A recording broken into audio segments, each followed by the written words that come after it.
कभी कभी जिंदगी बिल्कुल ठीक चल रही होती है, कोई बड़ी प्रॉब्लम नहीं होती, कोई इमरजेंसी नहीं होती, फिर भी दिल भारी लगता है। ऐसा नहीं कि दर्द है, बस एक वेट सा महसूस होता है जो दिखाई नहीं देता पर सांस लेने में महसूस होता है। तुम खुद से कहते हो, शायद मैं थक गया हूं, शायद बस रेस्ट चाहिए, शायद ज्यादा सोच रहा हूं, और फिर तुम इस फीलिंग को इग्नोर कर देते हो। लेकिन ये फीलिंग इग्नोर नहीं होती, ये चुपचाप तुम्हारे साथ चलती रहती है। न चीखती है न रोती है, बस दिल पर बैठ जाती है। और यहीं से एक बहुत सिंपल लेकिन बहुत गहरा सवाल पैदा होता है, अगर सब ठीक है तो दिल ठीक क्यों नहीं?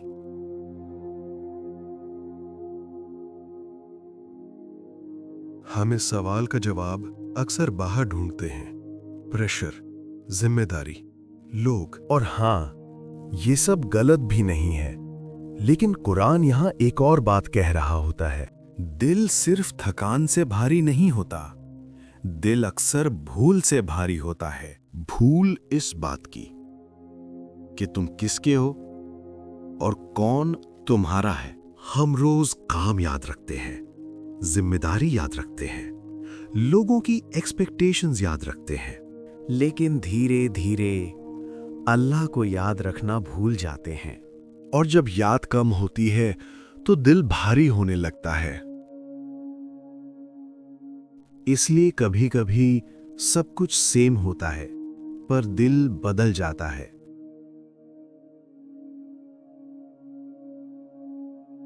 अल्लाह फरमाता है, यानी उनको जो ईमान लाते और जिनके दिल अल्लाह की याद से आराम पाते हैं उनको।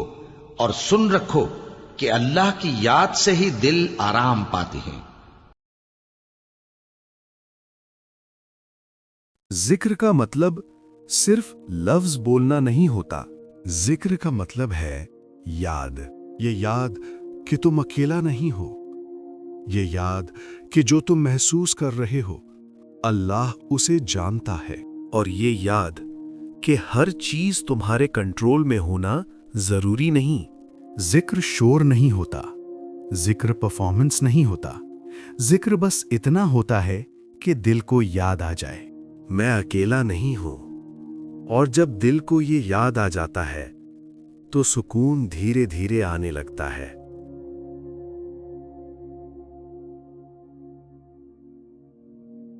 हम अक्सर दिल से बहुत ज्यादा काम ले लेते हैं, हर चीज संभालना, हर चीज कंट्रोल करना, हर चीज का जवाब देना, और फिर कहते हैं मैं स्ट्रांग हूं। कुरान यहां बड़ी नरमी से कहता है, स्ट्रांग होना जरूरी नहीं, कनेक्टेड होना जरूरी है। दिल जब अल्लाह से कनेक्टेड होता है तो वो हर बोझ उठा लेता है, और जब कनेक्शन धीरे धीरे कम होता है तो दिल वही बोझ महसूस करता है जो पहले भी था, बस तब महसूस नहीं होता था। इसीलिए दिल कभी कभी बिना वजह भारी लगता है। वजह होती है पर हम उसे पहचान नहीं पाते। बहुत लोग सोचते हैं जिक्र का मतलब है सिर्फ मुश्किल वक्त में अल्लाह को याद करना, लेकिन कुरान यहां एक गहरी बात कह रहा है। जिक्र इमरजेंसी बटन नहीं है, जिक्र एक रिश्ता है, और रिश्ते सिर्फ मुश्किल वक्त में नहीं, रोज के वक्त में जिंदा रहते हैं। दिल को सुकून तब मिलता है जब अल्लाह सिर्फ मदद करने वाला नहीं, साथ रहने वाला बन जाता है। सोचो, जब तुम किसी मुश्किल में होते हो और तुम्हारे पास कोई बैठा होता है, वो कुछ बोलता भी नहीं, बस मौजूद होता है। तुम्हारा दर्द मैजिकली खत्म नहीं होता, लेकिन दिल हल्का हो जाता है। जिक्र भी वही है, अल्लाह की मौजूदगी का एहसास। इसलिए अगर आज तुम्हें लग रहा है कि दिल बिना वजह भारी है, तो हो सकता है ये कोई प्रॉब्लम नहीं, हो सकता है ये एक रिमाइंडर हो, रिमाइंडर कि तुम थक गए हो, अल्लाह को याद रखते रखते नहीं, बल्कि अल्लाह को भूलते भूलते। और कुरान यहाँ कोई लेक्चर नहीं देता, बस इतना कहता है, याद करो, सुकून खुद आ जाएगा। आज अगर दिल भारी लग रहा है तो उसे ठीक करने की कोशिश मत करो, बस थोड़ी देर रुक जाओ, सांस लो और दिल को याद दिलाओ कि वो किसका है। कभी कभी ये याद आना ही सुकून होता है।